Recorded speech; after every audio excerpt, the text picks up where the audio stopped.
Cicho!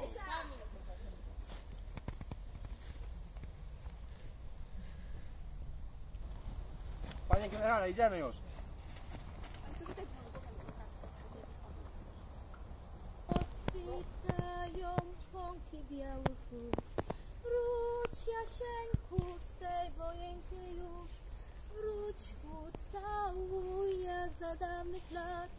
Dam ci za to róży najpiękniejszy kwiat. Wróć, ucałuj jak za dawnych lat. Dam ci za to róży najpiękniejszy kwiat.